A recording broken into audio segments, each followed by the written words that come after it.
Hello বন্ধুরা, আজকে আমি তোমাদেরকে দেখাবো তালে বড়া বা তাল ফুরুলি কী করে করে।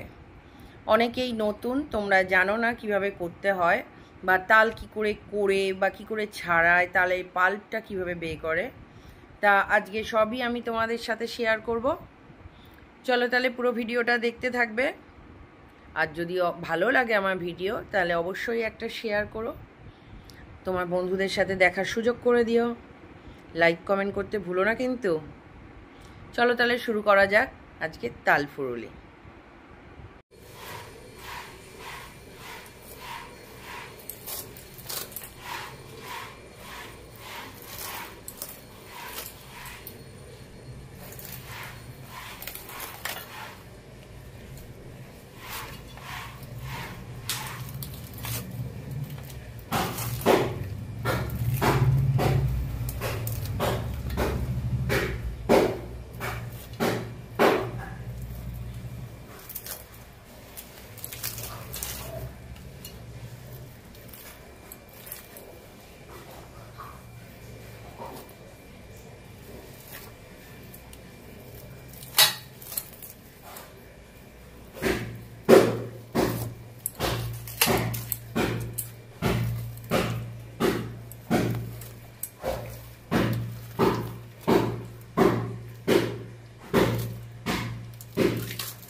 তালটা ছাড়ানোর পরে একটু জল দিয়ে চটকে নিতে হয়, যাতে পাল্পগুলো সহজেই ঘষলে বেরিয়ে আসে।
এবার ঘষার জন্য এরকম একটা ঝুড়ি বা কোনো ফুটো ফুটো থালা বা বাটি নিয়ে তাতে এরকম করে ঘষতে হয়, যাতে পাল্পগুলো আটিগুলো থেকে বেরিয়ে আসে।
তাল পোড়া হয়ে গেছে, এই যে এতটা পাল্প জমেছে। ঝুড়ি গা থেকে এইভাবে কেকে নিতে হয় যাতে ওর গায়ে আর না থাকে।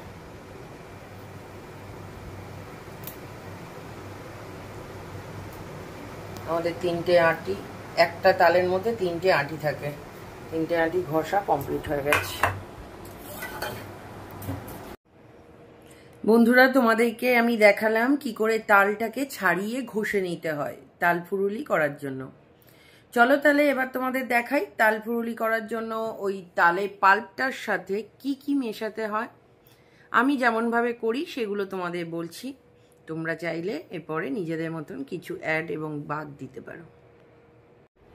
দেখো আমার তালের পাল্পটা রেডি হয়ে গেছে। একটা ছোট্ট তাল ছিল, দেখেছো তার থেকে যতটা পাল্প বেরিয়েছে। এবার আমি এর মধ্যে একে একে সুজি মেশাবো। এই যে সুজি দেখতে পাচ্ছ,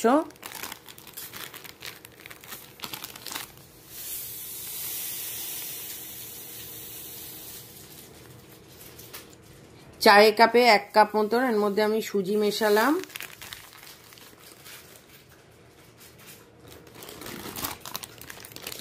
এরপরে আমি এটার মধ্যে ময়দা মেশাবো, সেটা ওই 1 কাপ মতন।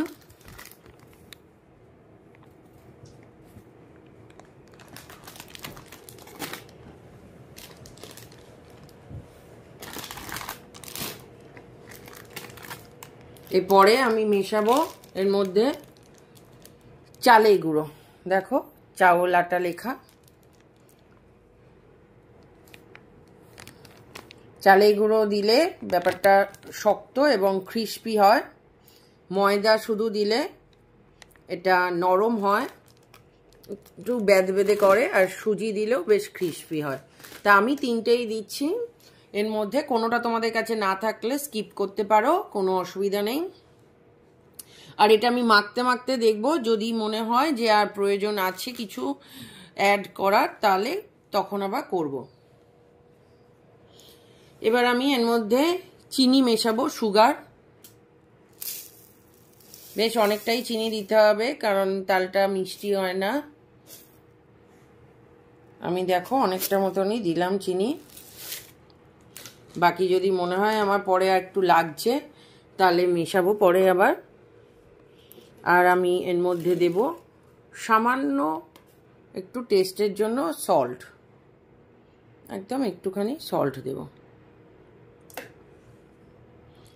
আর এর মধ্যে আমি মেশাবো 3টে কাঁঠালি কলা। চাইলে তোমরা এর মধ্যে নারকেল কোড়া দিতে পারো, আমার কাছে নারকেল নেই তাই আমি কাঁঠালি কলা দিচ্ছি। এগুলোকে সব একসঙ্গে মেশাবো, মিশিয়ে ভালো করে চটকে মেখে নেব যাতে মাখাটা টাইট হয়।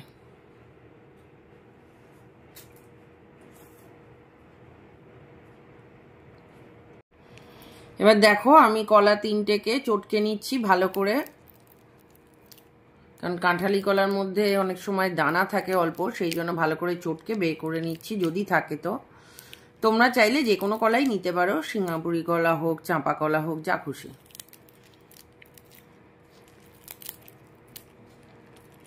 চাইলে এর মধ্যে একটু কাজু কিশমিশও দিতে পারো, নারকেল দিতে পারো, যার কাছে যেটা যেমন অ্যাভেলেবেল থাকবে সেই অনুযায়ী করবে।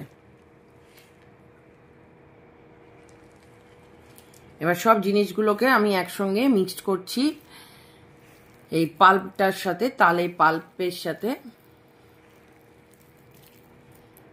ওটা একটু জল মিশিয়ে করা ছিল, যেহেতু ওটা পাতলা হবে তাই ঘন করার জন্য আমাকে সব নিতে হয়েছে। এবার যদি এগুলো মাখতে গিয়ে দেখো বেশি টাইট হয়ে যাচ্ছে, সামান্য জল তুমিও মিক্স করতে পারো।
আমার মাখা হয়ে গেছে, একটু নরম আছে, তাই এর মধ্যে আমি আর একটু চালের গুঁড়ো মেশাবো, চালের গুঁড়ো বা সুজি মেশাবো, যাতে জিনিসটা একটু টাইট হয়।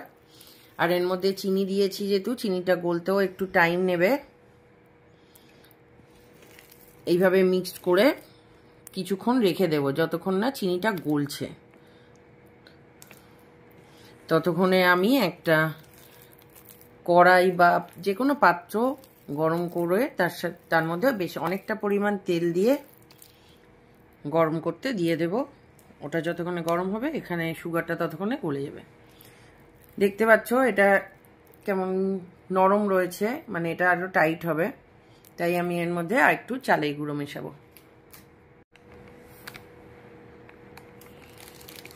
আমি আর একটু চালের গুঁড়ো অ্যাড করলাম, আর একটু সুজিও অ্যাড করবো।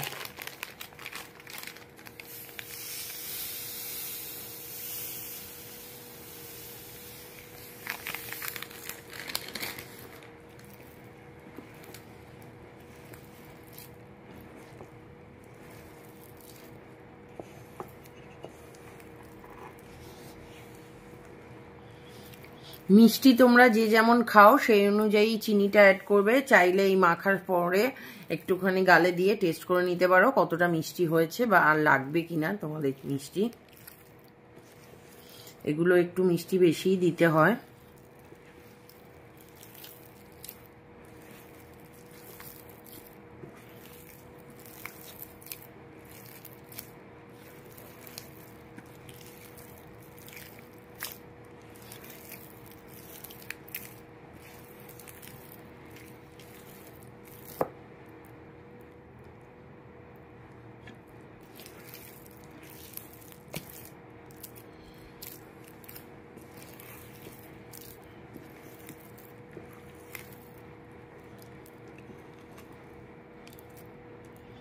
আমি এটাকে একটু স্ট্যান্ড বাই করতে দেব,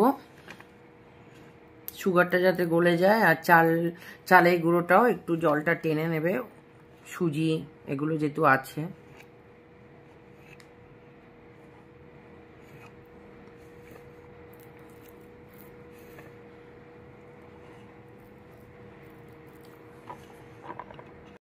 দেখো আমি এটা তালফুরুলি বানানোর জন্য মেখে রেখে দিয়েছিলাম কিছুক্ষণ। চিনিগুলো প্রায় গলে গলে এসছে। আমি আরেকবার এটাকে মিক্সড করব, করে যদি মনে হয় চিনিগুলো আমার সব গলে গেছে, তাহলে আমি এবার ফুরুলি ভাজার জন্য দিয়ে দেব, মানে যাকে তালে বড়া বা তালফুরুলি বলে। এটাকে একবার মিক্স করে দেখে নেব কিরকম কি অবস্থায় আছে। প্রায় আধ ঘন্টা মতন আমি মেখে রেখে দিয়েছিলাম এটাকে।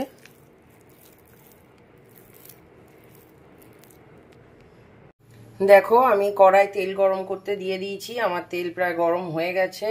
এর উপরে হাত দিলে বুঝতে পারবে যে ধোঁয়া উঠছে অলরেডি, ওই জন্য এখানেও ঝাপসা ঝাপসা লাগছে। এবার এর মধ্যে আমি একে একে তালের বড়াগুলো ভাজতে দেব।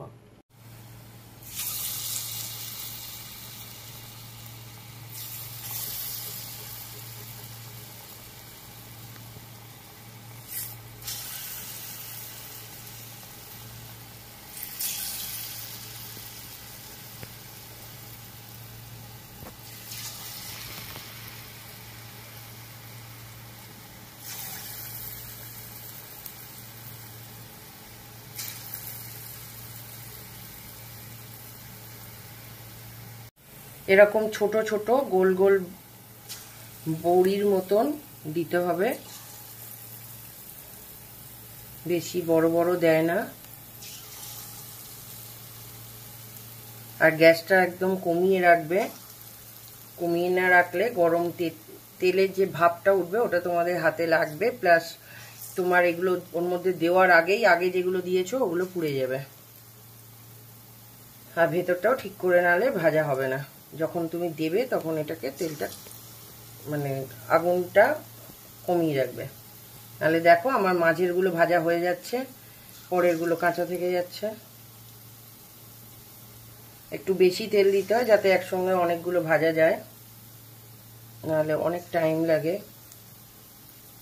এই ছোট ছোট একটা একটা করে ভাজতে।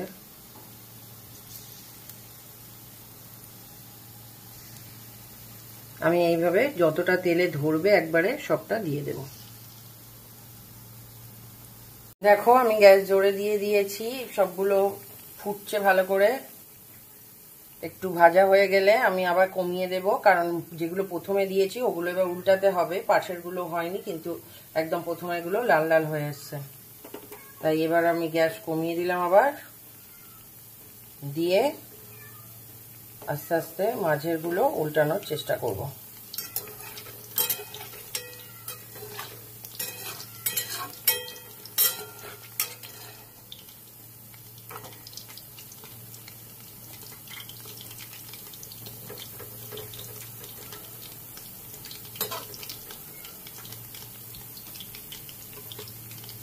বন্ধুরা এরকম এক পিঠ ভাজা হয়ে গেলে আস্তে আস্তে উল্টে দেবে অন্য পিঠটা ভাজার জন্য। খেয়াল রাখবে যাতে বেশি পুড়ে না যায়, আবার একদম সাদা সাদাও যেন না থাকে, লালচে লালচে যেন হয়। আমার একদিকে উল্টে দেওয়ার পরেও ভাজা হয়ে গেছে, দেখো লাল লাল হয়ে গেছে। আর একবার উল্টে দেব। এইভাবে সব দিক এরকম অল্প লাল লাল হয়ে গেলে আস্তে আস্তে তুলে নেব। দেখো আমার সব দিক ভাজা হয়ে গেছে, এবার আমি এগুলোকে তুলে নেব। গ্যাস বন্ধ করে দিলাম।